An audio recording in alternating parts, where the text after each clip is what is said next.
সকালবেলা বাঁধানো সিঁড়ির ঘাটে বসে দাঁত ব্রাশ করছিল সৌরভ। তখন বাড়ির রাস্তা ধরে এগিয়ে আসতে দেখা গেল অবনীকে। আরহামকে কোলে নিয়ে হাতে একটা ছোট্ট ব্যাগ জাতীয় কিছু সাথে নিয়ে এদিকে আসছে। এই বাড়িতে কেন এসেছে বুঝতে পারল না সৌরভ। অবনীকে বাড়ির ভেতর আসতে দেখে মাকে ডেকে আনলো বাইরে। এতক্ষণ আনিজি লাগলেও রাহেলার সামনে আসলে স্বস্তি অনুভব করে অবনী। মিষ্টি হেসে সালাম দিয়ে কুশল বিনিময় করে। বিনিময়ে হাসে রাহেলাও। রাহেলে আগ বাড়িয়ে জিজ্ঞেস করলো, সকাল সকাল এখানে কেন? কোনো কিছু লাগবে কি না? সজ্জল হাসে অবনী। নিচু কণ্ঠে বলে, আসলে আন্টি, এখানকার বাজারটা কোন জায়গায় আমি তো ঠিক জানি না। বাসার জন্য কিছু বাজার করতাম, যদি একটু বলে দিতেন। রাহেলা অবাক হয়ে বললেন, সে কি, তুমি এই ছোটো বাচ্চা নিয়ে বাজারে যাবে মা? তুমি বেবি ক্যারি করবে নাকি বাজার? এরপর রাহেলা ছেলেকে তাড়া দিয়ে বললেন, সৌরভ, তাড়াতাড়ি মুখ ধুয়ে এসে দেখতো ওর কি কি আনা লাগবে। ও এই বাচ্চাটাকে নিয়ে বাজার করবে কিভাবে? মায়ের আদেশ পেয়ে সৌরভ জলদি পা চালিয়ে নেমে গেল পুকুরের পানির কাছে। রাহেলা ততক্ষণে অবনীকে হাত ধরে ঘরের ভেতরে নিয়ে চলে গেছে। ঘরে ঢুকে অবনী মিষ্টিকে দেখতে পেল। মিষ্টি ঘর সাজাচ্ছিল। তেমন আহামরি কিছু না, টুকটাক একটু সাজাচ্ছিল। অবনী মিষ্টিকে জন্মদিনের শুভেচ্ছা জানালো। তারপর জিজ্ঞেস করলো বাইরের গেস্ট আসবে কি না। মিষ্টি জানালো বাইরের কেউ না, ওর কিছু ফ্রেন্ডস আর কাজিনদের ইনভাইট করেছে। কথায় কথায় মিষ্টি জিজ্ঞেস করলো, হাতে শপিং ব্যাগ কেন নিয়ে এসেছো আপু? অবনী মাথা চুলকে বলল, আসলে বাজার করার জন্য এনেছি। অবনীর জবাবে খিলখিল করে হেসে উঠল মিষ্টি। হাসতে হাসতে বলল, বিশ্বাস করো আপু, আমি এই প্রথম কাউকে দেখতেছি এই ব্যাগ নিয়ে কাঁচা বাজার আনতে যায়। তখনই ঘরে ঢুকছিল সৌরভ। মিষ্টিকে বলল, এভাবে দাঁত বের করে হাসার কি হলো? শোন, শপিং কিন্তু একটা ইংরেজি শব্দ। এর অর্থ হচ্ছে কেনাকাটা করা। আর বাজারেও তো মানুষ কেনাকাটাই করে। কাঁচা বাজার কিনে, কিন্তু ওটাও কেনাকাটার মধ্যেই পড়ে। তাই এভাবে দাঁত কেলিয়ে হাসিস না। ভাইয়ের কথায় মুখ ভেঙচি দিয়ে অবনীর সামনে এগিয়ে গিয়ে আরহামকে কোলে তুলে নিল। অবনী একটু লজ্জা পেল যেন। ফিসফিস করে মিষ্টিকে বলল, মিষ্টি, তোমাদের বাসা থেকে একটা বাজারের ব্যাগ দিও তো। সৌরভ তৈরি হয়ে বের হয়ে এলো। বাজারের লিস্ট যায় অবনীর কাছে। অবনী জিজ্ঞেস করে, আপনি একাই যাবেন? সৌরভের তো মনে মনে বলতে ইচ্ছে করলো, না, একা যাব কেন, বিয়ে করে বউকে সাথে করে নিয়ে যাব একসাথে। কিন্তু মনের কথা মনেই আটকে রেখে গম্ভীর কণ্ঠে জবাব দেয়, এটা আমাদের গ্রাম, এটা শহর না। এখানে মেয়েরা বাজার করতে যায় না। যদি যায়ও তাহলে এলাকার মুরব্বীরা সেটাকে কটু দৃষ্টিতে দেখে। সেটা নিয়ে পরে আলোচনা হয় চায়ের দোকানে, রাস্তার মোড়ে। আর আপনি হলেন অতিথি মানুষ, আপনি কেন যাবেন বাজারে? দমে গেল অবনী। মিনমিন করে বলল, আমি তো এখানে অনেক দিন থাকতে এসেছি, তবে প্রতিদিন কি বাজার আপনি করে দিবেন? কথাটা স্পষ্টই শুনল সৌরভ। ও বিড়বিড় করে বলল, প্রথম এক নজর দেখাই মন চেয়েছিল আপনার সারা জীবনের সব দায়িত্ব নেই, কিন্তু সিট তো আগে বুকিং হয়ে গিয়েছে। কথাটা আর পৌঁছলো না অবনীর কানে। সৌরভ ঘর ছেড়ে বেরিয়ে গেল। মিষ্টি তখনও আরহামকে নিয়ে বসে আছে। অবনী গিয়ে মিষ্টির ফেলে রাখা অর্ধেক কাজ করতে লাগলো। মিষ্টি বারণ করলেও শুনল না। মিষ্টি মনে মনে ভাবল, প্রতিবেশীদের সাথে বিরূপ মনোভাব না রেখে এভাবেও তো সুন্দর একটা সম্পর্ক রাখা যায়। একে অপরকে সহায়তা করা যায়, তাতে খুব বেশি ক্ষতি তো হয় না। কিন্তু আমাদের বর্তমান সমাজটা যেন কেমন বিগড়ে যাচ্ছে। প্রতিবেশীদের সাথে এখন আর সে আগের দিনগুলোর মতো ভালো সম্পর্ক গড়ে ওঠে না। যাও টুকটাক কথাবার্তা হয়, তা সবই প্রতিযোগিতা নিয়ে। কার বাচ্চা ভালো রেজাল্ট করলো, কে করলো না তা নিয়ে খোঁচা দিয়ে কথা বলা। আবার কে কি ফার্নিচার কিনলো, কি গহনা বানালো, কি শাড়ি কিনলো, সেই সব নিয়ে প্রতিযোগিতা। বিকেল গড়িয়ে সন্ধ্যা নেমে এসেছে ধরণীতে। রাহেলা বারবার করে বলে দিয়েছে ও বাসায় যেতে, কিন্তু বার্থডে পার্টিতে উপহার ছাড়া যাওয়াটা বেমানান। কিন্তু এই মুহূর্তে অবনীর কাছে দেওয়ার মতো কি আছে? ভাবনায় পড়ল অবনী। হুট করে মাথায় আসলো সেদিন বাবার বাসা থেকে বের হয়ে আসার সময় বাবার দেয়া একটা মূল্যবান উপহার ড্রেসিং টেবিল থেকে নিয়ে এসেছিল। যদিও স্মৃতি হিসেবে রাখতে এনেছিল, কিন্তু এই মুহূর্তে এটা কাজে লাগানো যাবে ভেবেই ব্যাগের কাছে গেল অবনী। প্রথম হাতে খুঁজে পেল না, পরে আরেকটু গভীরে হাত দিতে বের হয়ে আসলো একটা শক্ত কিছু। অবনী সেটাকে টেনে টুনে ওপরে তুলল। ওপরে ওঠাতে অবাক হয়ে গেল অবনী। এটা তো একটা ডায়েরি, লক সিস্টেম, কারো পার্সোনাল ডায়েরি হবে হয়তো। কিন্তু ওর ব্যাগে কি করে এলো? এটা তো ওর বা সায়নের কারো না। তবে ওপরে একটা কাগজে আবার কিছু একটা লেখা আঠা দিয়ে লাগানো রয়েছে। ছোট ছোট অক্ষরে লেখা, চাবি ভেতরেই আছে। পরে আবার লক করে রাখবে আশা করি। অবাক হলো অবনী। আর একটু খুঁজতেই দেখা মিলল সেই উপহারটা। সেটা পাওয়ার পরেও আরও কিছু পাওয়ার আশায় আবারও ব্যাগের মধ্যে হাত ঢোকালো। ক্ষণিক পরেই পেয়ে গেল চাবিটা। অবনীর মন চাইল এখনই ডায়েরিটা খুলে পড়তে, কিন্তু এখন সন্ধ্যা হয়ে গেছে। রাহেলা আন্টি বারবার করে বলে দিয়েছে সে যেন তাড়াতাড়ি যায় একটু। রাহেলা আন্টিরা ওকে এত আপন করে নিয়েছে, এত হেল্প করছে, তার কথা ফেলাও অনুচিত বলেই যেতে রাজি হয়েছে। তাই ও ডায়েরিটা নিয়ে গিয়ে বালিশের নিচে রাখলো। ভাবলো ও বাসা থেকে এসে তারপর না হয় পড়বে। এরপর গিয়ে মিষ্টি কালারের একটা 3 পিস পরলো। চুলটা খোপা করে মাথায় ওড়না তুলল। হঠাৎ মনে হলো ওখানে মিষ্টির কাজিন আর ফ্রেন্ডসরা আসবে। ওরা তো পার্টি উপলক্ষে নিশ্চয়ই সুন্দর করে সাজবে, কিন্তু অত সাজগোজ পছন্দ করে না অবনী। তাই কি মনে করে আবার চোখের নিচে সুন্দর করে কাজল দিল, ঠোঁটে হালকা কালারের লিপস্টিক। এই দুটো জিনিস সবসময় ব্যাগেই থাকে, নয়তো এত ঝামেলার মধ্যে হয়তো এই দুটোও আনা হতো না। এরপর মনোযোগ দিল আরহামকে তৈরি করতে। বাঙালি মেয়েদের অনুসরণ করে অবনী ওর কাজলটা দিয়েই কপালে একটা টিপ এঁকে দিল। ছোট্ট আরহাম কি বুঝলো কে জানে, মায়ের মুখ মানে তাকিয়ে একটু হাসলো অবনীও। ছেলের কপালে চুমু খেলো, বিড়বিড় করে বলল আমার কলিজা। অবনী আরহামকে সাজাতে সাজাতে টের পেল কেউ দরজা ধাক্কাচ্ছে।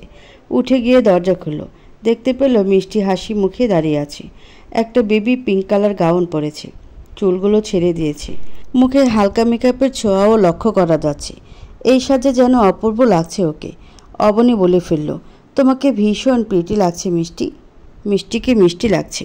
মিষ্টি মুচকি হাসলো, বলল আপু চলো তাড়াতাড়ি, আম্মু তোমাকে নিয়ে যেতে বলেছে। রাতের বেলা একা একা যাবা? আরে এইটুকু পথই তো, একা না হয় চলে যেতাম। তুমি একা আসতে গেলে কেন? একা এসেছি কে বলল? মানে কে এসেছে সাথে? ভাইয়া এসেছে। অবাক হলো অবনী। সৌরভকে দেখতে ভীষণ গম্ভীর একজন মানুষ মনে হয়, কিন্তু কাল খাবার দেয়া থেকে যতটুকু মনে হচ্ছে দেখতে অমন রাগী গম্ভীর মনে হলেও ভেতরে ভেতরে ভীষণ নরম মনের একজন মানুষ। অবনী বলল আচ্ছা ভেতরে বসো, আমি আরহামকে নিয়ে আসি। মিষ্টি ভেতরে উঠল না, তাড়া দিয়ে বলল ভাইয়া বাইরে দাঁড়িয়ে আছি, আমি একা আসবো বলে সাথে এসেছে, কিন্তু সে কোনোভাবেই ঘরের ভেতরে ঢুকবে না। তুমি বরং আরহামকে নিয়ে এসো আপু। বেশ খানিকটা সময় বাসায় কেটে গেল। তখন কেক কাটার পালা। সবাই এদিকে আনন্দ ফুর্তি করছে, পিকটিক তুলছে, কিন্তু কর্নারের একটা সোফায় মনমরা হয়ে বসে আছে অবনী। এত আনন্দ ও যেন তার মন ছুঁতে পারছে না। মিষ্টি তো ওর বান্ধবীদের সাথে ব্যস্ত তখন। অবনী এখানে আর চেনেই বা কাকে। রাহেলাও তখন মেহমান আপ্যায়নে ব্যস্ত। বিষয়টা আর কারো নজরে না পড়লেও সৌরভের পড়েছে। সে ভেতরের দিকে চলে গেল মায়ের কাছে। রাহেলা তখন খাবার গরম করা ব্যস্ত। ছেলেকে দেখে বলে উঠলেন, এই গরমের মধ্যে তুই এখানে কেন এসেছিস? আমতা আমতা করে সৌরভ বলল, মা একটা কথা বলতাম আর কি। আরে বল না, এত ঢং করার কি আছে? আসলে সায়ন ভাইয়ের বউ যে এসেছে, তাহলে সায়ন ভাইয়া কোথায়? সে আসেনি কেন? হাতের কাজ থামল রাহেলার। ছেলের কৌতূহল দেখে জিজ্ঞেস করলো, তাতে তোর এত কৌতূহল কেন? না মানে সকালে দেখলাম একা একা বাজার করতে আসছে, এখন আবার একা একা মনমরা হয়ে কর্নারে বসে আছে। সায়ন ভাইয়া থাকলে নিশ্চয়ই তার এখন একা একা ফিল হতো না। দীর্ঘশ্বাস ছাড়লেন রাহেলা। কারো সুখের গল্প করতেও যেন ভালো লাগে, কিন্তু কারো দুঃখের গল্প করতে কি আর ভালো লাগে? বুক চিরে দীর্ঘশ্বাস বের হয় শুধু। তবুও রাহেলা বলল, আসলে তুই তো শুনেছিলি হয়তো সায়ন একা একা বিয়ে করেছে। তখন অবনীর বাবা মায়ের মত ছিল না, কিন্তু এখন নাকি আবার একটা বিয়ে করেছে। তাও কাকে শুনবি? আগ্রহ প্রকাশ পেল সৌরভের কণ্ঠে। রাহেলা বলতে শুরু করলেন, তোরা যখন হাই স্কুলে পড়তি তখন কাশিম জমাদারের 2 মেয়ে তাদের সাথে স্কুলে পড়তো মনে আছে? একটা ছিল বড়, সায়নদের সাথে পড়তো, আরেকটা তোদের সাথে পড়তো, লিনা না কি নাম। সায়নরা তো ভার্সিটিতে ওঠার পরে চলে গেল শহরে।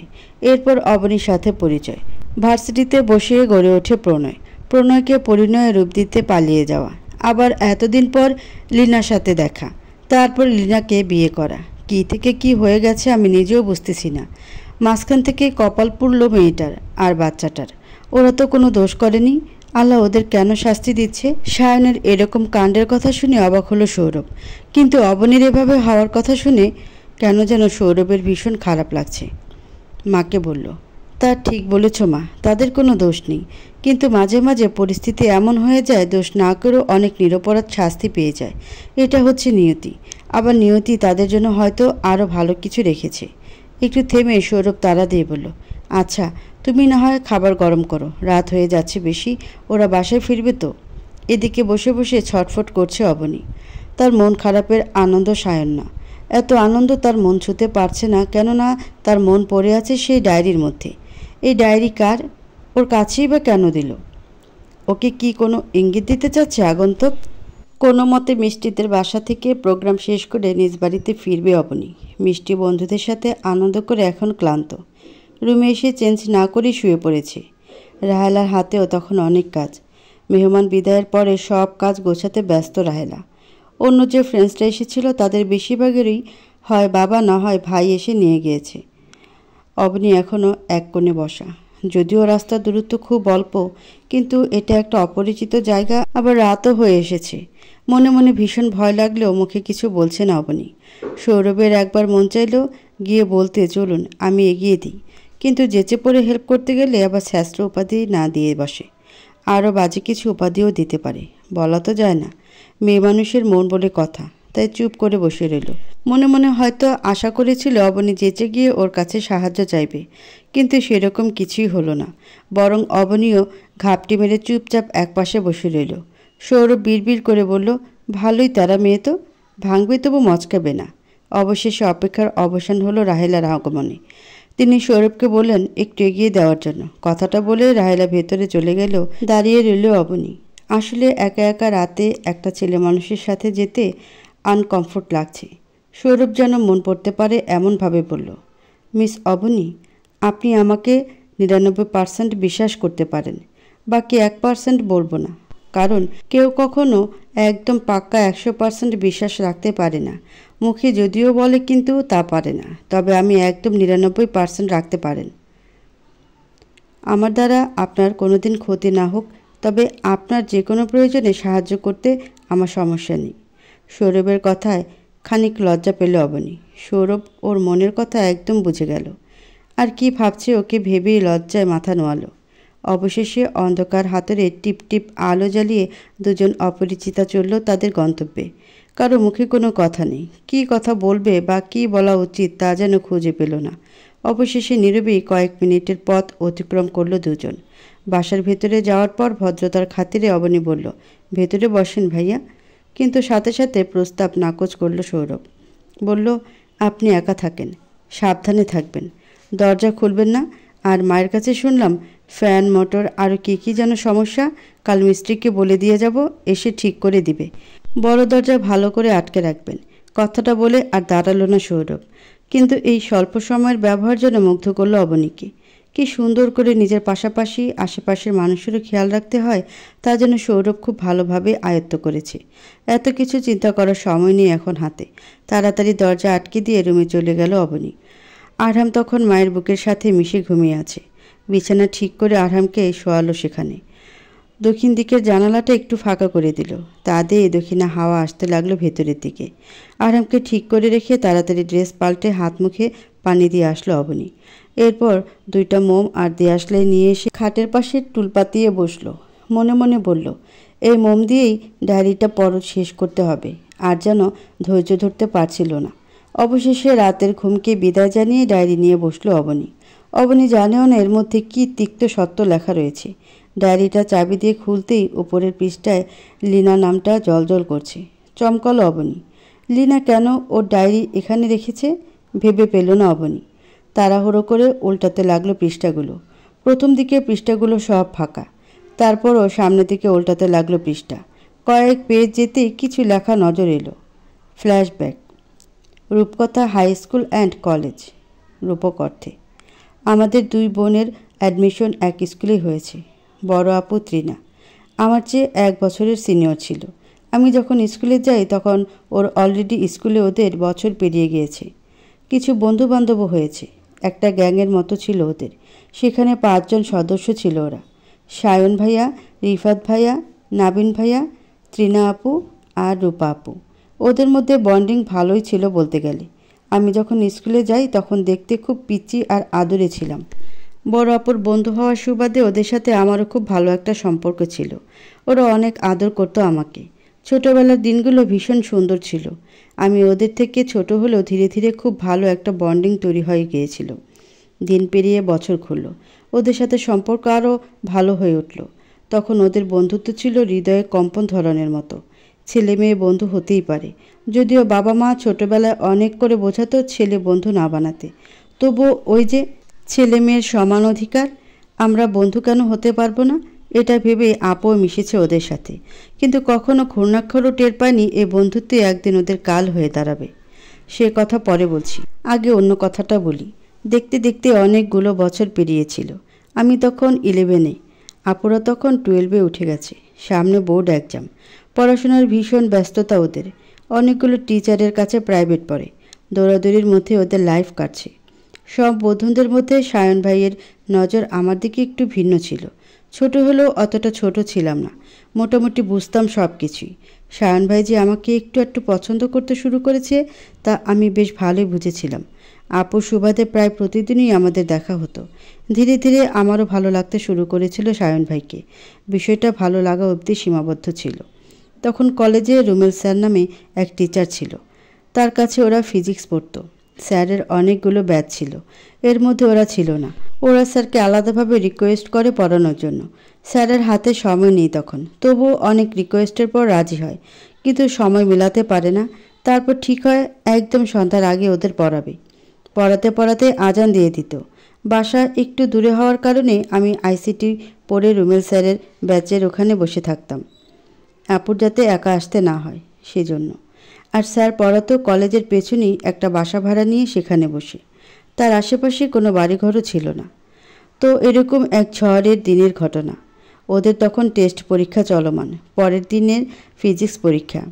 আপু ভিজে ভিজেও চলে গিয়েছিল রুমেল স্যারের ব্যাচে, কিন্তু যাওয়ার পর দেখলো তখনও কেউ আসেনি। কিছু সময় পর সায়ন ভাই আসে, দুইজন মিলে কথা বলছিল। এর মধ্যেই কাক ভেজা হয়ে সেখানে আসে রিফাত ভাইয়া আর নাবিন ভাইয়া। ওরা অনেক সময় অপেক্ষা করার পরেও রুমেল স্যার আসে না, অথচ ওই দিন স্যারের পড়ানোর কথা ছিল। স্যার হয়তো এত বৃষ্টি দেখে আসেনি, নাকি অন্য কোনো সমস্যা ছিল জানি না আমি, কিন্তু আপুর ভাগ্য ওই দিন অনেক খারাপ ছিল, হয়তো তাই আসেনি। ঝড়ের প্রকোপ তখন দ্বিগুণ হয়ে গেছে। একা একটা বাসার মধ্যে ওরা 4 জন। ওদের খারাপ সত্তা ছিল সময়ের জন্য খোলস ছেড়ে বেরিয়ে এসেছিল।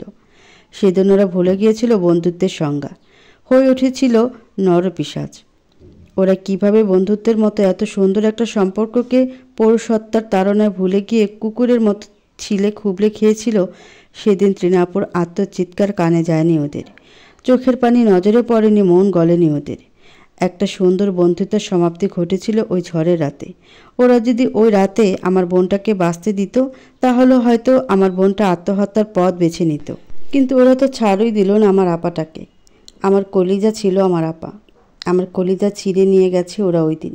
সমাজে এরকম কিছু কীট এখনও বেঁচে আছে, যাদের জন্য মেয়েরা নিরাপদে চলাচল করতে ভয় পায়। এরকম অবস্থার জন্য বন্ধু বানাতেও ভয় পায় মেয়েরা। সেদিন আমি ভিজে ভিজে গিয়েছিলাম আপুকে আনতে। উদ্দেশ্য ছিল একসাথে বাড়িতে ফিরব, কিন্তু একসাথে যে আর বাড়ি ফেরা হবে না তা কোনোভাবেই টের পাইনি। তখন ঝড়ের কারণে চারদিক অন্ধকার আচ্ছন্ন ছিল। সেই অন্ধকারের সুযোগ নিয়ে ওরা আমার বোনটার গলায় ওড়না পেঁচিয়ে গাছের সাথে ঝোলাচ্ছিল।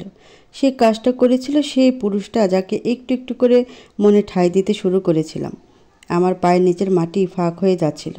আমি চিৎকার দিতে গিয়েও মুখ চেপে ধরেছিলাম, কারণ যে বন্ধুদের এত ভরসা করার পরও জীবনটা দিতে হলো আপাকে, সে বন্ধুরা এই মুহূর্তে আমাকে পেলেও নিশ্চয়ই ছেড়ে কথা বলবে না। ওদের এক একটাকে আমার তখন জানোয়ার মনে হচ্ছিল। ঝোপের আড়ালে বসে পড়েছিলাম আমি, কিন্তু তখন কি মনে করে জানি ফোন বের করে সায়নের লাশ ঝুলানোটা ভিডিও করে ফেলি। তখন মাথা কিভাবে কাজ করেছে আমি জানি না। এতটুকু পরে এখন তোমার জানতে ইচ্ছে হতে পারে যে আমি পুলিশকে কেন দিইনি। আসলে ওদের তো পুলিশে দিয়েও লাভ নেই। ওদের মধ্যে একজনের বাবা ছিল জনপ্রতিনিধি, বহু মানুষ তাদের আন্ডারে ছিল। পুলিশি ঝামেলা ধামাচাপা দেওয়া ওদের জন্য কোনো কঠিন কাজ নয়, কিন্তু আমি ওদের কাউকে ছাড়ব না। সেদিন কোনো মতে ছুটতে ছুটতে বাড়িতে গিয়েছিলাম আমি। আপা লাশ গাছের সাথে ঝুলতেছে এতটুকু বলার পর আর জ্ঞান ছিল না, পড়ে যাই সেখানে। মা সেদিন ছুটতে ছুটতে কলেজের দিকে যাচ্ছিল। সেই পথে ঝড়ের দাপটে বড় গাছ ভেঙে পড়েছিল মায়ের উপর। মাথায় বেশি না লাগায় বেঁচে যায় মা, কিন্তু পায়ে এত জখম হয়েছিল যে হাঁটার শক্তি হারায় চিরজীবনের জন্য। সে আজ শয্যাশয়ী। ওদের খানিকের ভালো লাগা আমাদের পরিবারটা তছনছ করে দিয়েছিল। এতটুকু পরে অবনী দেখল ডায়েরির পাতাগুলোতে চোখের পানির দাগ স্পষ্ট। এতটুকু লিখতে যে কত কষ্ট হয়েছে তা বুঝতে বাকি রইল না। নিজের শরীর ঘৃণায় রিরি করে উঠল অবনীর। নিজেকে ধিক্কার দিল যে শেষ পর্যন্ত কিনা একজন খারাপ মানুষকেও ভালোবেসেছিল। অবনী পৃষ্ঠা উল্টাতে লাগলো। লেখা শেষ হয়নি এখনো। ডায়েরিটা পড়তে পড়তে চোখ বন্ধ করে ফেলে অবনী। মনে মনে গালমন্দ করা লিনার লাইফের স্ট্রাগলের কাহিনী পড়ে চোখ বেয়ে দর দর করে পানি গড়ালো অবনীর। কেবল ইন্টার পড়ো একটা মেয়ের যখন সম্মানহানি হয়ে বোনের মৃত্যু, একই দিনে মা শয্যাশায়ী হওয়া, তারপর একা একা লড়াই করে এতগুলো দিন বাঁচা, সত্যি অতটা কষ্টের ছিল জীবন। এমন একটা মানুষকে ভালোবাসলো যে কিনা এতগুলো মানুষের জীবন নষ্টের কারিগর। ডায়েরিটা বন্ধ করে ফেলল। আর পড়তে মন সায় দিচ্ছে না। লাস্টের দিকটা ভালো করে পড়েও দেখল না। পড়লে হয়তো জানতে পারত কী ভয়াবহ পরিণতির কথা ডায়েরির শেষ পাতায় লেখা রয়েছে। এরপর কেটে গিয়েছে বেশ কিছুদিন। অবনী শাশুড়ির কথা মতো গ্রামের হাই স্কুলে শিক্ষকতা করছে অবনী। এক শিক্ষক মারা গিয়েছে কয়েক মাস আগে। এখনও তার বদলে নতুন শিক্ষক নিয়োগ দেওয়া হয়নি। সৌরভের বাবার সুপারিশে স্কুল কমিটি থেকে অবনীকে করা হয় স্কুল শিক্ষিকা। ছোট্ট আরামের সারাদিনের খেলার সাথী হয়েছে মিনু। মিনি কিশোরী একজন মেয়ে। দারিদ্র্যের মধ্যে চলে ওর পরিবারের দিন যাপন। যখন রাহেলা বাচ্চাকে দেখে রাখার জন্য প্রস্তাব দেন, রাজি হয়ে যায় মিনুর মা। অবনী স্কুলে 3টা ক্লাস করায়। ততক্ষণ আরহামকে আর মিনুকে রাহেলার বাসায় রেখে আসে। এরই মধ্যে সৌরভের সাথে অনেকটা বন্ধুত্বপূর্ণ সম্পর্ক গড়ে উঠেছে। সৌরভও অফিস থেকে ফিরে বিকেল টাইমটা আরহামের সাথে কাটায়। সম্পর্কটা বন্ধুত্বেই সীমাবদ্ধ রয়েছে। বন্ধু বলতে সেরকম বন্ধু নয়, সৌরভ যেন শুভাকাঙ্ক্ষী হয়ে আছে অবনীর জীবনে। যে কোনো বিপদ বা অসময়ে ওরাই ছুটে আসে।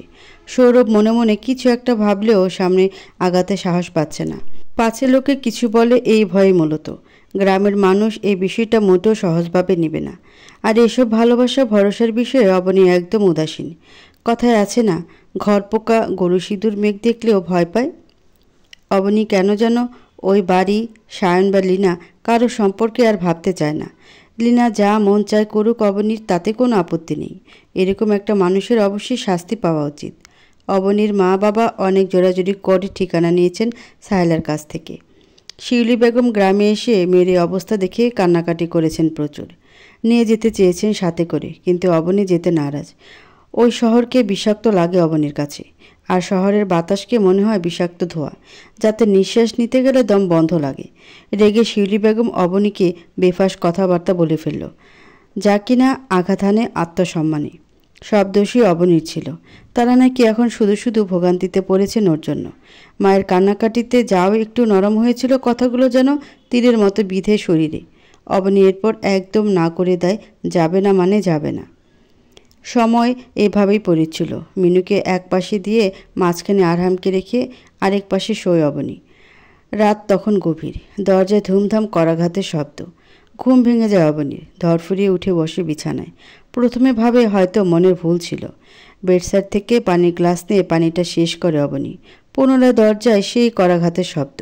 এবার হুঁশ ফেরে অবনীর। এটা কোনো ভ্রম না, সত্যি কেউ জোরে জোরে দরজা ধাক্কাচ্ছে। এত রাতে কেউ কেন দরজা ধাক্কাচ্ছে, এটাই মাথায় আসছে না অবনীর। কাপা কাপা পায়ে নিচে নামলো অবনী।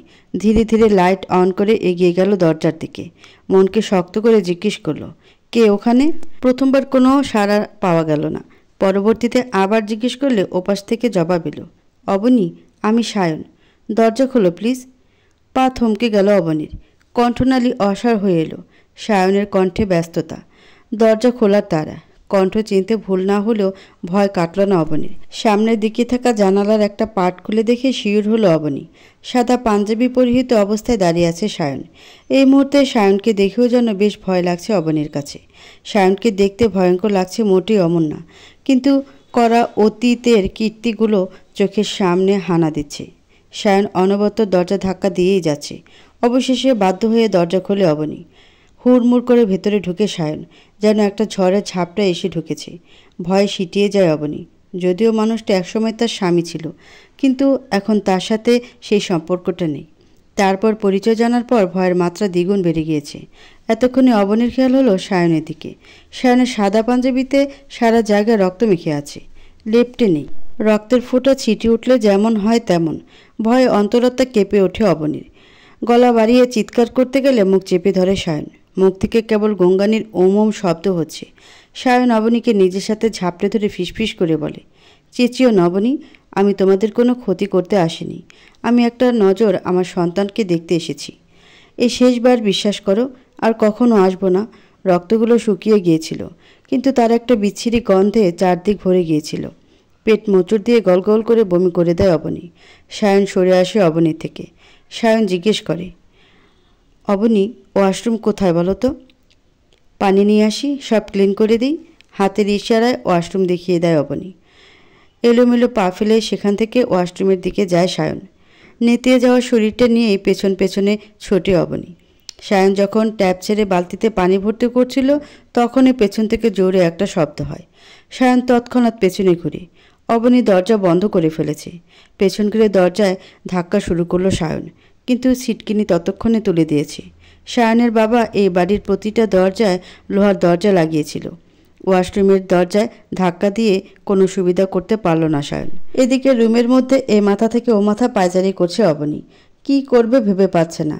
দৌড়ে রুমের দিকে গেল। হাতে ফোন নিয়ে ভাবলো কাউকে ফোন দিবে, কিন্তু এই মুহূর্তে কে সাহায্য করতে পারে অবনীকে?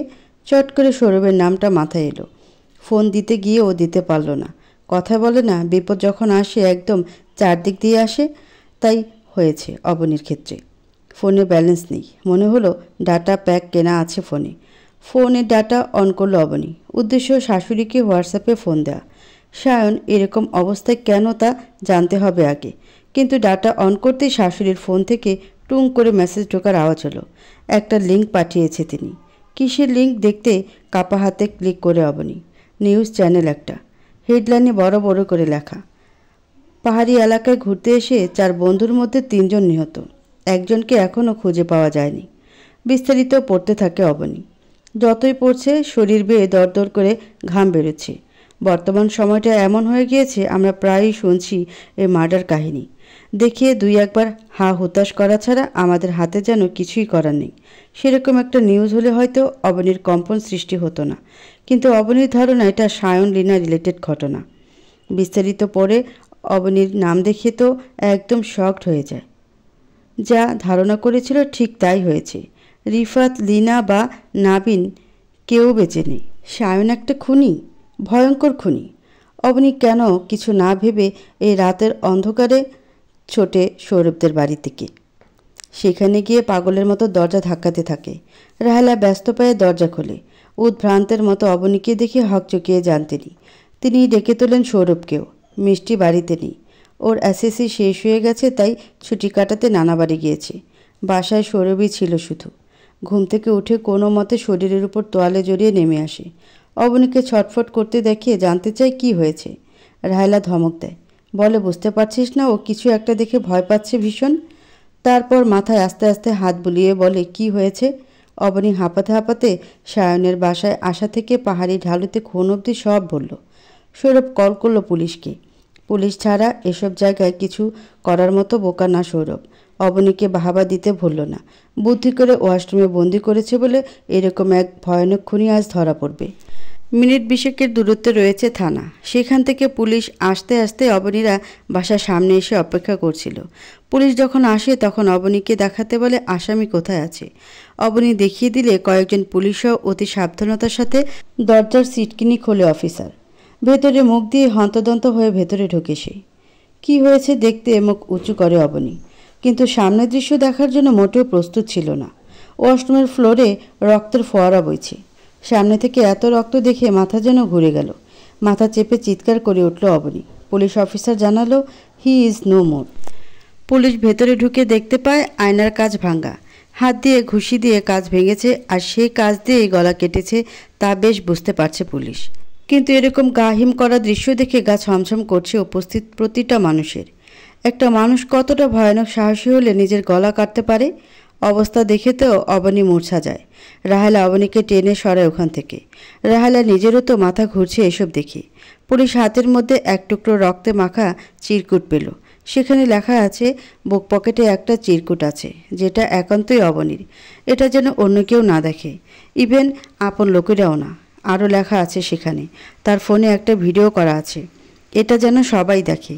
পুলিশ অফিসার বেরিয়ে এলেন ফোনটা নিয়ে, কিন্তু আশ্চর্য বিষয় ফোনে কোনো লক দেয়া নেই। স্ক্রিনে ভিডিও জলজল করে উঠছে। ভিডিওটা এই ওয়াশরুমে বসে কিছু সময় আগেই তৈরি করা। আমি সায়ন বলছি। আপনারা যতক্ষণে আমার ভিডিও দেখছেন ততক্ষণে হয়তো আমি আপনাদের মাঝে আর নেই। সে যাই হোক, আসল কথায় আসি। লিনার সাথে আমার এমনি কিছুটা ভাব থাকলেও তা প্রণয় অবধি গড়ায়নি। তাই লিনাকে বিয়ে করায় সবাই অনেকটা অবাকই হয়েছিল। কিন্তু মানুষ একটা পাপ করলে তা ঢাকতে আরও নতুন নতুন অসংখ্য পাপের সাথে জড়িয়ে পড়ে। আমার সাথেও তাই হয়েছে। ইন্টার পড়াকালীন সময়ে মস্ত বড় এক পাপ করেছিলাম। যে খুন করে তাকে তো খুনি বলা হয়। সে অনুযায়ী আমি একজন খুনি। আমি একা না, আরও দুজন সাথে ছিল। এত বছর বিষয়টা চাপা থাকলেও লিনা সে পুরনো ক্ষত জাগিয়ে তুলেছে। সে আমার সাথে যোগাযোগ করেছে, তার সাথে কন্ট্যাক্ট হয়েছিল সে দেশে আসলে আমি তাকে আমার বাসায় আনার ঘনিষ্ঠ মানুষ হিসেবে থাকতে দিব, মানে একদম ওয়াইফের মতো, যাতে কেউ সন্দেহ না করে। তারপর কিছুদিন পর বন্ধুদের নিয়ে বান্দরবান বা কোনো একটা পাহাড়ি এলাকায় ট্যুর দিব। সব কিছু পরিকল্পনা মতোই হচ্ছিল। মা অবনীকে ভীষণ ভালোবাসত, যার দরুন সে লিনাকে মেনে নিতে পারেনি। একদিন লিনার সাথে রাগ করে সে চলে গেছে তার ভাইয়ের ছেলের কাছে। এদিকে পুরো বাসায় আমি আর লিনা বন্ধুদের দাওয়াত দিতে লাগলাম। কয়দিন পর পরই ওরা আসতো, মজা মাস্তি হতো। লিনার সাথে ওরাও সহজ হয়ে গিয়েছিল, যার ফলে ট্যুরে যাওয়া নিয়ে কারো মনে কোনো সন্দেহ ছিল না। কিন্তু ওরা জানতও না এই ট্যুরে সবার জন্য ভয়ানক কিছু অপেক্ষা করেছিল। লিনার সাথে আমার কথা হয়েছিল, আমি ওদের মারতে সাহায্য করলে লিনা আমাকে কিছু বলবে না। আমিও লিনাকে বিশ্বাস করে বসি। তো আমরা গিয়েছিলাম রিফাতের গাড়িতে। ফ্রন্ট সিটে রিফাত আর নাবিন, আমি আর লিনা পেছনে ছিটে। যখন গাড়ি বান্দরবানের দিকে যাচ্ছিল তখন লিনা আমার হাত চেপে ধরেছিল খুব শক্ত করে। আমি জানতে চাইলাম কি হয়েছে। ও জানালো ওর ভীষণ ভয় করছে। ও মনে হয় কিছু করতে পারবে না, আমি যেন কিছু একটা করি। ভরসা দিলাম ওকে। ওর ব্যাগে শক্ত মোটা দড়ি ছিল। ও আর আমি দুইজন পেছন থেকে ওদের উপর থেকে দড়ি দিয়ে পেছন দিকে শক্ত করে ওদের হাত সহ বেঁধে ফেলি। রিফা দ্রুত ব্রেক কষে, রেগে বলে, এসব কী ধরনের প্র্যাঙ্ক শায়ন? এখনই তো একটা দুর্ঘটনা ঘটে যেতে পারত। রিফাতকে আর কথা বলার সুযোগ দেয় না লিনা। ওর ব্যাগে ছিল সে মরণাস্ত্র ধারালো ছুরি, যেটা গলার মধ্যে বরাবর ঢুকিয়ে দেয়। ফিনকি দিয়ে বের হয় রক্ত। আমি নাবিনের মুখ চেপে ধরে রেখেছিলাম, হাত বন্ধ নাবিনের। ভয়ে চিৎকার করতে চাইছে, কিন্তু মুখে হাত চাপা দেওয়ার ফলে শুধু শব্দ বেরোচ্ছে। চোখ বড় হয়ে গেছে ভয়ে। আমি তখন হুঁশে করেছি না বেহুশে জানি না। লিনার হাত থেকে ছুরিটা নিয়ে নাবিনের গলায় চালাই। আমি আসলেই একটা বেইমান। নিজেকে বাঁচানোর জন্য বন্ধুদের সাথে বেমানি করে বসি, কিন্তু পাপ তো বাপকেও ছাড়ে না। বেমানির সাথে বেমানি করে লিনা আরও একটা ছুরি এনেছিল ব্যাগে, যা আমি দেখিনি। আমি যখন নাবিনকে মারি সাথে সাথে ডান দিক থেকে পেটের মধ্যে প্রচণ্ড জোরে কিছু ঢোকার অনুভব করি। চামড়া ভেদ করে কিছু পেটে ঢুকে যাচ্ছে। শরীর ভয়ানকভাবে ঝাঁকুনি দেয়। গল গল করে রক্ত বের হয় পেট থেকে। লিনার মুখে তখন হাসি। আপনার গলা ছুরি চালাতে পারলাম না সায়ন ভাই। ভালোবাসা ভয়ানক একটা শব্দ। সেই ছোটোবেলার আবেগ আপনি, আমি চেয়েও আজও সেই আবেগকে পায়ে ঠেলতে পারিনি। কিন্তু অপরাধের শাস্তি প্রাপ্য, তাই ছোট্ট শাস্তি এটা। লিনার ভুল এটাই ছিল, সে ভালোবাসার প্রতি দুর্বল হয়ে বাঁচার সুযোগ দিয়েছিল আমাকে। যে অপরাধ করেছি বাঁচা সম্ভব না, তাই সব পাপের বিনাশ করে তবেই যাব একেবারে। হাতে থাকা ছুরিটা আমি চোখ বরাবর গেঁথে দিই। বেরিয়ে আসে ছুরির সাথে। ভুবন কাঁপানো চিৎকার দেয় লিনা। চারদিকে হুতুম পেঁচারা ডেকে ওঠে, জোরে বাতাস বইতে শুরু করে। কী ভয়ানক পরিবেশ!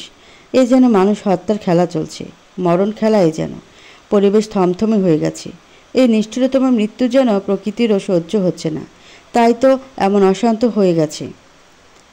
চোখ গেঁথে শান্ত হই না। উন্মাদের মতো ছুরি দিয়ে আঘাত করতে থাকি। 27টা আঘাতের পর নেতিয়ে পড়ে দেহ। শরীরে তখন যেন ওষুধের শক্তি ভর করেছিল। প্রতিটা লাশ টেনে নামাই গাড়ি থেকে। পাহাড়ের খাদে ফেলে রেখে সেই রক্তপূর্ণ গাড়ির মধ্যে বসে ড্রাইভ করে ঢাকা আসি। ঢাকা থেকে এত দূর পেট থেকে রক্ত ঝরা বন্ধ করতে লিনার ওড়নাটা বেঁধেছি। পাঞ্জাবিটা একটু তোলে সায়ন। সেখানটা রক্তে ওড়না ভিজে চুপচুপে হয়ে গেছে। তারপর আবার বলতে শুরু করে, যাই হোক, অন্যায় যদি কেউ করে তবে তার শাস্তি অনস্বীকার্য। হাতে সময় খুব বেশি নেই। জানি না অবনী ওদিকে কি অঘটন ঘটিয়ে ফেলেছে। অবনী, ভিডিওটা হয়তো তুমিও দেখতেছো। আসলে আমি তোমাদের কোনো ক্ষতি করতে আসিনি, বিশ্বাস করো। একজন মানুষ হিসেবে শত খারাপ হলেও একজন বাবা হিসেবে সে কখনো খারাপ হতে পারে না। আরহাম তো নির্দোষ ছিল। ওর তো বাবাহারা হওয়ার মতো কঠিন শাস্তি প্রাপ্য নয় বলো? কিন্তু নিয়তির খেলা। আমি একটা বার আরহামকে দেখতে চেয়েছিলাম। আমার শেষ ইচ্ছেটা পূরণ হলো না। ও, আরেকটা কথা, তোমার ঠিকানা আমি অনেক আগে খুঁজে বের করেছিলাম। এই বর্তমান যুগে এসে কারো ঠিকানা বের করা অসম্ভব কিছু না। সে ভুলটা তো বিশিষ্ট ব্যবসায়ী আরহাম শেখ করেছিলেন, লোকেশন অন করে। সে যাই হোক, এত কাহিনী বলার মতো এত সময় আমার হাতে নেই। অবনী, আমি খারাপ মানুষ হতে পারি, কিন্তু আমার মা অনেক ভালো মানুষ। সেটা আমার চেয়েও তুমি খুব ভালো জানো। তুমি এটাও জানো সে আমার চেয়েও এখন তার নাতিকে বেশি ভালোবাসে। তার সাথে শেষ দেখা হবে না অবনী। তুমি যেখানেই থাকো না কেন আমার মায়ের খেয়াল রেখো। ভালো থেকো। কথা বলা শেষ করে পেছন দিকে ঘুরে গেল সায়ন। হাত মুষ্টিবদ্ধ করে ঘুষি দিল আয়নায়। শক্ত হাতের থাবায় আয়না মুহূর্তে ভেঙে চুরমার হয়ে গেল। সেখান থেকে বড় একটা টুকরো তুলে নিল সায়ন। চিৎকার করে বলল, এই সমাজে কোনো ধর্ষণকারী, কোনো বেইমানের বেঁচে থাকার অধিকার নেই। অবনী, আরহামকে তুমি বাবার অভাব বুঝতে দেও না কোনো দিন। অপরাধ বোধ সায়নকে কুরে কুরে খাচ্ছিল। চোখ বন্ধ করে নিজের গলায় নিজেই কাঁচের টুকরোটা দিয়ে জোরে টান দেয়। ফিনকি দিয়ে রক্ত বের হয় সেখান থেকে। বার কয়েক একইভাবে টান দিতে থাকে। এমনিতেই কতক্ষণ ধরে পেট থেকে রক্ত ঝরছে। কয়েক মুহূর্ত পরেই রক্তশূন্য হয়ে নেতিয়ে পড়ল সায়নের শরীর। মানুষ মরণশীল প্রাণী। প্রত্যেক জীবকে মৃত্যুর স্বাদ গ্রহণ করতে হবে, কিন্তু সেটা স্বাভাবিক হলে মানা যায়। কিন্তু এরকম মানুষ হত্যার কাহিনী বর্ণনার পরে চোখের সামনে নিজের প্রাক্তনের ভয়াবহ পরিণতি সহ্য করতে পারে না অবনী। লুটিয়ে পড়ে মাটিতে। পুলিশ অফিসার ও শিট বলে দ্রুত ভিডিওটা অফ করে দেয়। রাহেলা অবনীকে সামলাবে কি, সে নিজেই তো মাথা ঘুরে ফ্লোরে বসে রয়েছে। সব নারীদের মন এতটা শক্ত হয় না এসব দৃশ্য সহ্য করার জন্য। শক্ত কঠোর হৃদয়ের অধিকারী হতে হয়। জ্ঞানহীন অবনীকে পুলিশ অফিসার সাহায্য করতে গেলে বিষয়টা সহ্য হয় না সৌরভের। সে নিজে এগিয়ে এসে পাজো কোলে তুলে নেয় অবনীকে। মাকে ডেকে বলে উঠে সাথে আসতে। রাহেলাও উঠে আস্তে আস্তে ওদের পিছু পিছু যায়।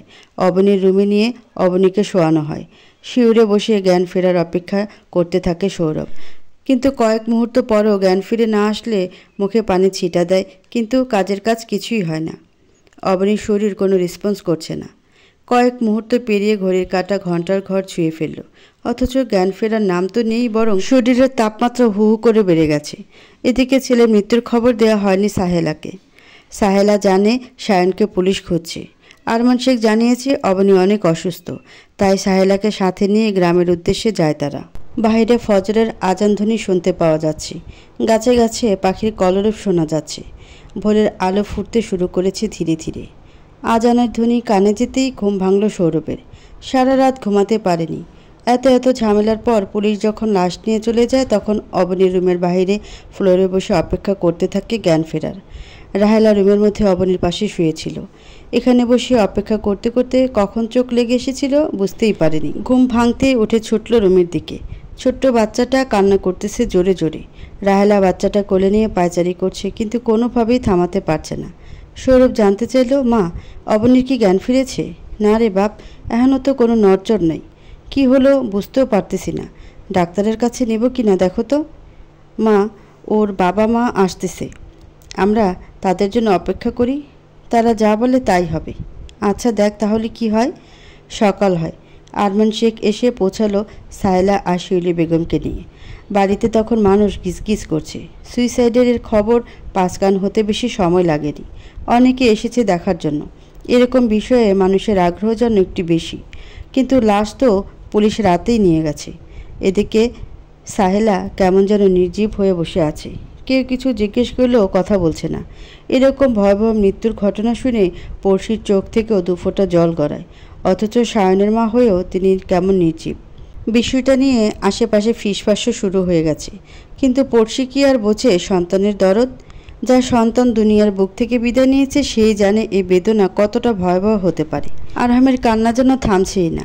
এই বাচ্চাটা এত কান্না কোনো সময়ই করতো না, কিন্তু গত রাত থেকে অনবরত কান্না করেই যাচ্ছে। সবাই কোলে নিয়ে থামানোর চেষ্টা করেছে, কিন্তু কোনো কাজ হয়নি। অবশেষে সাহেলা উঠে গেলেন আরহামের কাছে। তিনি কোলে নিয়ে প্রথমবারের মতো কথা বললেন আরহামের সাথে। আচমকা আরহামের কান্না যেন থেমে গেল। আরহামকে বুকের সাথে চেপে ধরলেন সাহেলা। এবার টপ টপ করে অশ্রুকণা গড়াতে লাগলো চোখ থেকে। কানের কাছে ফিসফিস করে বলল, কত খারাপ মানুষ তো দুনিয়া বেঁচে থাকে রে দাদু ভাই। তাহলে তোর বাবাকেই কেন চলে যেতে হলো বলতো? সেও কি ওইসব মানুষদের ভিড়ে থেকে যেতে পারতো না আমাদের সাথে বল? আমি কি একটুও টের পেয়েছিলাম যে ওদের ভয়ানক খেলার শেষ পরিণতিও এমন ভয়ানক হবে? ছোট আরহাম কিছু বুঝল না, শুধু ফ্যালফ্যাল করে তাকিয়ে রইল দাদির মুখপানে। এদিকে অবনীর মা এসে অবনীর হাতে পায়ে তেল মালিশ করে দিচ্ছেন, কিন্তু কিছুতে কিছু হচ্ছে না। অবশেষে বাধ্য হয়ে তিনি আরমান শেখকে ডেকে বললেন মেয়েটাকে হাসপাতালে নেওয়ার ব্যবস্থা করতে। আরমান শেখের বয়স হয়েছে, তার সাথে কোমরে ব্যথাটাও বেড়েছে বেশ। এই মুহূর্তে অবনীকে কোলে তুলে গাড়ি অবধি নেওয়াটা তার পক্ষে সম্ভব না। কাছেই ছিল রাহেলা। তিনি বললেন, ভাই সাহেব আপনি একটু অপেক্ষা করেন, আমি ব্যবস্থা করে দিচ্ছি। কয়েক মুহূর্ত পরেই ফিরে এলো রাহেলা। তার পিছু পিছু রুমে প্রবেশ করলো সৌরভ। অবশেষে সৌরভই তুলে দিল অবনীকে। কিন্তু অবনীকে কোলে নেওয়ার পর বেশ অবাক হলো সৌরভ। কে বলবে এই মেয়ের বয়স 22 পেরিয়েছে, শরীরে কয়টা হাড্ডি ছাড়া মনে হয় কিছু নেই। এত কম ওজন একটা মেয়ের হয় কী করে? এসব ভাবতে ভাবতেই সৌরভের মনে হলো অবনীর একা থাকার লড়াইটা এত সহজ ছিল না। চিন্তায় চিন্তায় খাওয়া দাওয়া হয়তো মেয়েটা ঠিকমতো করতো না। দ্রুত পা চালায় সৌরভ। ওর সাথে সাথে ছুটে আসে শিউলি বেগম, তার পেছনে আরমান শেখ। ছোট্ট আরহাম থেকে যায় তার দাদির কাছে। অবনীকে নিয়ে ওর বাবা মায়ের এত চিন্তা দেখেও তার ভেতরটা খুব করে পড়ছে। অবনীকে তার বাবা মা ভালোবাসে, এটা খারাপ বিষয় না। অবনীকে তো তিনিও খুব ভালোবাসেন, কিন্তু নিঃসন্তান এর অনুপস্থিতি তাকে পোড়াচ্ছে। সৌরভ তাদের সাথে গেল। গাড়ি থেকে পাজা কোলে তুলে নামালো ও সৌরভ ইমার্জেন্সিতে নিয়ে গেল। অবনীকে বেডে রেখে ছুটল ডক্টরের কাছে। আরমান শেখকে সামনের চেয়ারে বসিয়ে রেখে গেল। সৌরভ ডক্টর অন্যকে সাথে নিয়েই ফিরল। তার চোখে মুখে উদ্বিগ্নতা। আরমান শেখ বিচক্ষণ মানুষ, এত সব কিছুর ভিড়েও তার মেয়ের জন্য সৌরভের উদ্বিগ্নতা নজর এড়ালো না তার। কিন্তু এই মুহূর্তে তিনি কাউকে কিছু বললেন না। কেটে গিয়েছে বেশ কিছু সময়। অবনীর জ্ঞান ফিরলেও পুরোপুরি সুস্থ নয়ও। শরীর অতিরিক্ত দুর্বল, তার উপর প্রচণ্ড ভয় পেয়েছে। মূলত অতিরিক্ত দুর্বলতার কারণেই সেন্স হারিয়েছে। স্যালাইন দেওয়া হয়েছে ওকে, সাথে ঘুমের ইঞ্জেকশনও পুশ করা হয়েছে। সামনে চেয়ারে বসে অপেক্ষা করছেন আরমান শেখ। তার পাশে বসে আছে সৌরভ। শিউলি বেগম মেয়ের পাশে সিটে শরীর এলিয়েছেন একটু। কাল থেকে ঘুম না হওয়ার কারণে তার চোখও লেগে আসছিল। এই মুহূর্তে একান্তে সৌরভকে পেয়ে মাথার মধ্যে প্রশ্নটা যেন কিলবিল করে উঠল। আরমান শেখ বুঝতে পারছে এটা মোটেই সঠিক সময় নয়, কিন্তু এটাও জানে যে এবার এখান থেকে চলে যাওয়ার পরে সৌরভের সাথে দেখা হওয়ার আর কোনো আশা নেই। অনেক চিন্তা ভাবনা করেই তিনি ভাবলেন প্রশ্ন করবেন। বাহারটা আস্তে সৌরভের কাঁধের উপর রাখল। সৌরভ বিস্মিত হয়ে তাকালো তার দিকে। একটু কেশে গলা পরিষ্কার করলেন আরমান শেখ। সৌরভ উৎসুক দৃষ্টিতে তার দিকে তাকিয়ে আছে। তিনি আস্তে ধীরে বললেন, সৌরভ বাবা, এবার এখান থেকে চলে যাওয়ার পর মনে হয় তোমার সাথে আর দেখা হবে না। এতদিন তুমি বা তোমার পরিবার আমার মেয়েটার অনেক খেয়াল রেখেছ। ধন্যবাদ দিয়ে ছোট করব না তোমাদের কাছে কৃতজ্ঞ। আরমান শেখের কথায় সৌরভের মন খারাপ হলো। তার মাথার মধ্যে একটা চিন্তায় ঘুরপাক খেতে লাগলো, অবনীকে ও আর দেখতে পাবে না। মন খারাপ হওয়ার বিষয়টা লক্ষ্য করলেন আরমান শেখ। তিনি আবারও ধীর কণ্ঠে জিজ্ঞেস করলেন, অবনীকে পছন্দ করো? চমকে উঠল সৌরভ। হ্যাঁ, সে পছন্দ করে অবনীকে, সেই শুরু থেকে। কিন্তু আরমান শেখ এটা কেমন করে বুঝলো? জিজ্ঞাসু দৃষ্টিতে তাকালো সৌরভ। ওর মনের ভাষা যেন বুঝতে পারল তিনি। বলল, বাবা, মেয়ের বাবারা অনেক কিছুই বুঝতে হয় তাদের। আমি কয়েক বছর আগেও মেয়ের চোখ দেখে বুঝেছিলাম কিছু একটা। আমি বারণ করেছিলাম তাকে। সে আমার বারণ না শুনে হাত ধরেছিল তার পছন্দের মানুষের। আর আজ কী অবস্থা দেখতেই পাচ্ছ। মাথা নিচু করে রইল সায়ন। আরমান শেখ পুনরায় জিজ্ঞেস করলেন, যদি সুযোগ হয় তবে কি বিয়ে করবে? খানিকটা লজ্জা পেল সায়ন। এভাবে সরাসরি বিয়ের কথা জিজ্ঞেস করে বসবে এটা ঘূর্ণাক্ষরও টের পায়নি। কি জবাব দিবে ও? কিছু সময় অপেক্ষা করে আরমান শেখ পুনরায় বললেন, তুমি তো জানো অবনী অন্য কারো স্ত্রী। এবার বেশ উল্লাসিত দেখা গেল সৌরভকে। সে বলল, আঙ্কেল, অবনী অন্য কারো স্ত্রী ছিল, কিন্তু 6 মাস আগেই তাদের ডিভোর্স হয়ে গেছে। সো সে অনুযায়ী শায়ন ভাইও কিন্তু অবনীর জন্য 3 পুরুষ। একটু আগে উত্তর না দিলেও এই মুহূর্তে এই উল্লাসিত কণ্ঠ আরমান শেখকে বুঝিয়ে দিল সে যা ধারণা করেছিল তা একদম সঠিক। তিনি বেশ ধীরে স্থির কণ্ঠে বললেন, বাবা, মানুষের জীবনে উত্থান পতন থাকেই, কিন্তু মানুষের জীবন তো থেমে থাকে না বলো। সময় বহমান, সময়ের সাথে তাল মিলিয়ে চলতে হয় আমাদেরও। আমি তোমাকে আশ্বাস দিতে পারছি না সময়ের হাতে ছেড়ে দেব। খারাপ সময় মানুষের চিরদিন থাকে না। খারাপ সময়টা কেটে গেলে তুমি চেষ্টা করতে পারো। তুমি যদি অবনীকে রাজি করাতে পারো, আমার সেক্ষেত্রে কোনো আপত্তি থাকবে না। সৌরভ কোনো জবাব না দিয়ে চুপ করে রইল। ফের তিনি বলতে লাগলেন, তুমি জানো শহরে আমার বড় ব্যবসা আছে। আমি যদি বলি মেয়েকে বিয়ে দিব, তাহলে পাত্রের অভাব হবে না।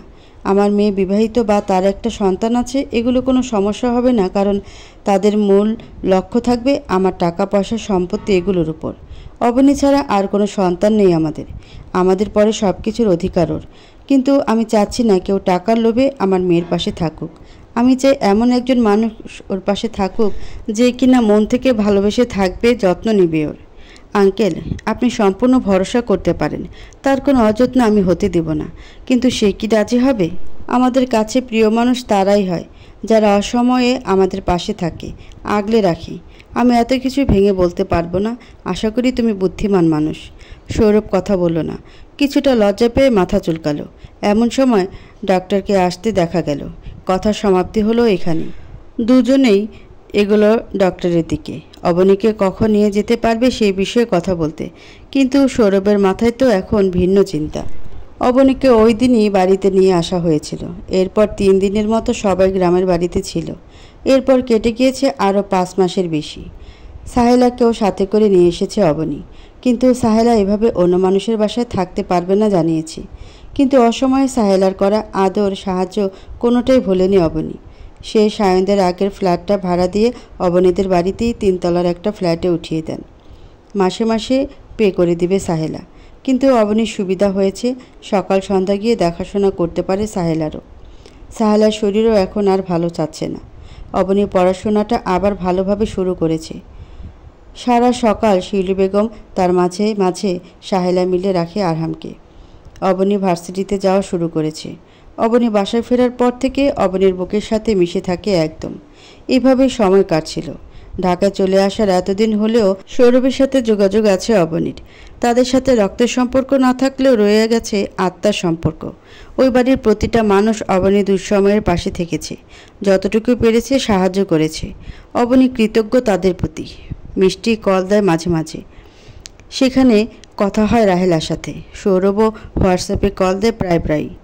অবনীর সাথে তেমন কথা হয় না। অবনী ক্যামেরাটা অন করে আরামের দিকে ধরে রাখে। সৌরভও বিভিন্ন মুখ ভঙ্গি করে ওকে হাসানোর চেষ্টা করে। আমাদের লিটল চ্যাম্পও সৌরভের সাথে খিলখিল করে হেসে ওঠে। মাঝে মাঝে পুরনো সে ভয়ানক স্মৃতি মনে পড়লে রাতে বিরেতে আতকে ওঠে অবনী। ভয়ে চিৎকার করে ওঠে। ঘুম ছুটে পালায় শিউলি বেগমের। দৌড়ে আসেন মেয়ের রুমে। মাঝে মাঝে তো শিউলি বেগম নিজের রুমেই যায় না, মেয়ের পাশে থাকেন। অবনীকে মাঝে মাঝে কথার ছলে বলেন, এখন যদি একটা বিয়ে শাদী করে নিতি, তাহলে এই রাত বিরাতে আমার ছুটতে হতো না। অবনী বিরক্ত হয় না, বরং বলে, কে বিয়ে করবে এক সন্তানের মাকে? যদি কেউ করে তবে বিয়ে করবি?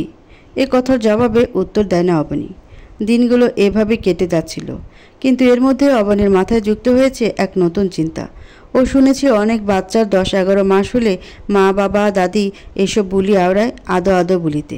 কিন্তু আরহামের 1 বছর হতে আর অল্প কিছুদিন বাকি আছে, কিন্তু ও শুধুই হাসে, মুখে এখনও কোনো কথা বলেনি। সন্তানকে নিয়ে হয়েছে আরেক দুশ্চিন্তা।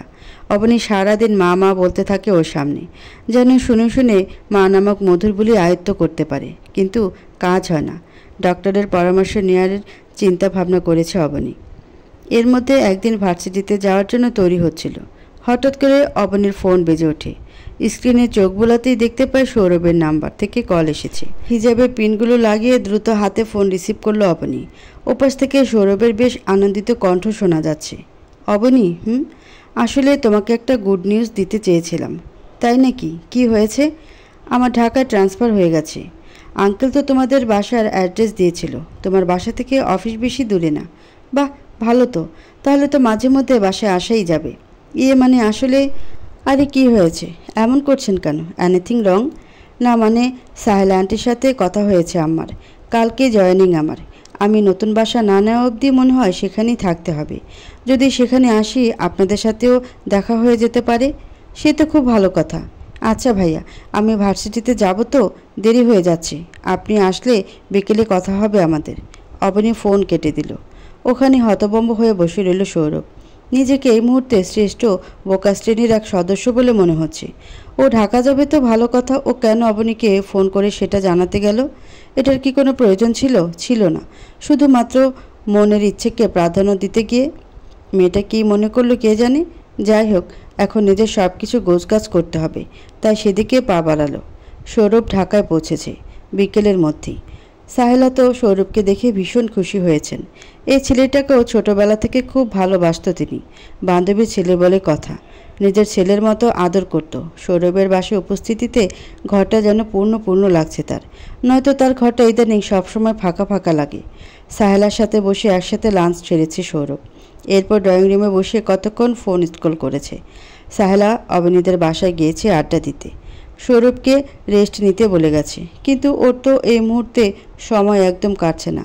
মনটা ছটফট করছে এক নজর কল্পপ্রেয়সীকে দেখার জন্য। শেষমেশ বিরক্ত হয়ে ছাদে গেল, কিন্তু ও ভাবতেও পারেনি সেখানে চমক আছে ওর জন্য। পরন্ত বিকেলে লাল রাঙা রোদে পিঠ ফিরিয়ে বসে আছে অবনী। পেছন দিকে কালো ঘন চুলগুলো ছাড়া হয়েছে, সেগুলো মৃদু বাতাসে উঠছে। অবনীর কোলেই রয়েছে আরহাম, এক পাশ থেকে মুখের একাংশ দেখা যাচ্ছে।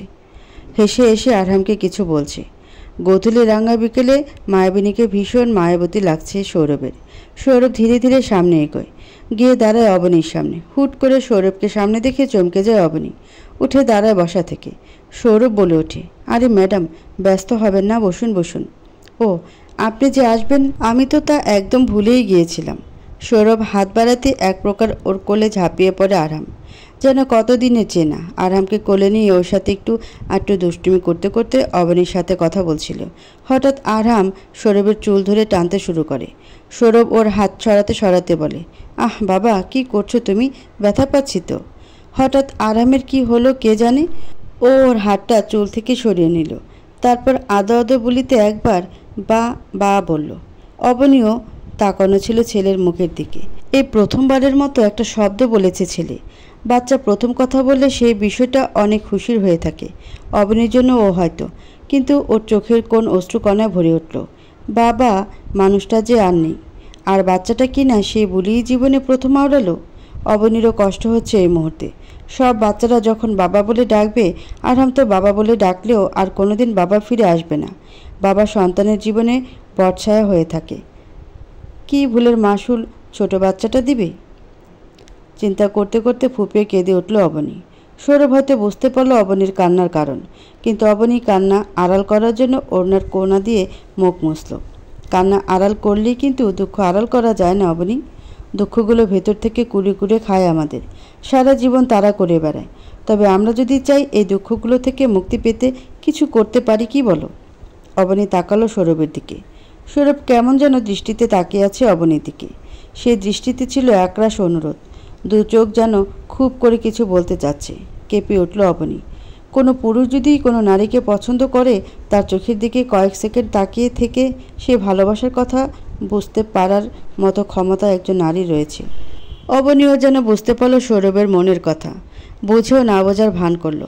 হাত বাড়ালো আরহামের দিকে। আরহাম কোলে আসলে সৌরভকে বিনয়ের সাথে বাসায় আসার দাওয়াত দিয়ে ছাদ ত্যাগ করলো অবনী।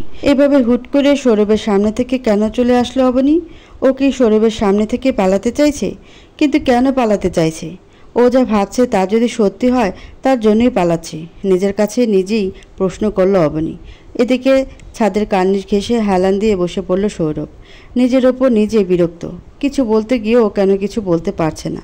মনে মনে বিড়বিড় করলো, বিয়ে করার আগে 2-3টা প্রেম করা বোধ হয় দোষের কিছু না। তাহলে অন্তত এই বিয়ের বয়সে এসে কথা বলতে কাঁপাকাঁপি করতে হয় না। আরামকে ঘুম পাড়িয়ে বেলকনিতে এসে বসেছে অবনী, হাতে চায়ের কাপ। বাইরে শীতল হাওয়া বইছে। চায়ের কাপে চুমুক দিয়ে চোখ বন্ধ করে ফেলল অবনী। প্রকৃতি ভীষণ স্নিগ্ধ। এই নির্মল প্রকৃতির সাথে বসে নিঘুর ভাবনায় ডুব দিল অবনী। সে সৌরভের চোখে যা দেখেছিল তা ভালোবাসা বই কি। আজ হোক বা কাল সৌরভ ওকে কিছু একটা জানাবে। ও কি না করে দিবে নাকি না? আচ্ছা, ওর কি জীবনকে আরেকবার সুযোগ দেওয়া উচিত? যদি রাজিও হয়, মানুষ কিভাবে নেবে বিষয়টা? অবনীর চোখে কেন যেন আজ কোনোভাবে ঘুম ধরা দিচ্ছে না। আরাম ঘুমিয়ে আছে। কতক্ষণ ওর পাশে বসে ছেলের দিকে তাকিয়েছিল অবনী। কত শত চিন্তা যে মাথায় ঘুরপাক খাচ্ছে। একজন বাবা ছাড়া ছেলের বড় হওয়ার কথা কল্পনা করতে গিয়ে অনেক ভয়ানক কল্পনা অক্ষি সম্পটে ভেসে উঠছে। সবাই যখন বাবার আদর পাচ্ছে, তখনই বাবা ছাড়া আরহাম অসহায় দৃষ্টিতে সবার দিকে তাকাচ্ছে। এসব চিন্তা করেও যেন বুকটা মোচড় দিয়ে উঠছে।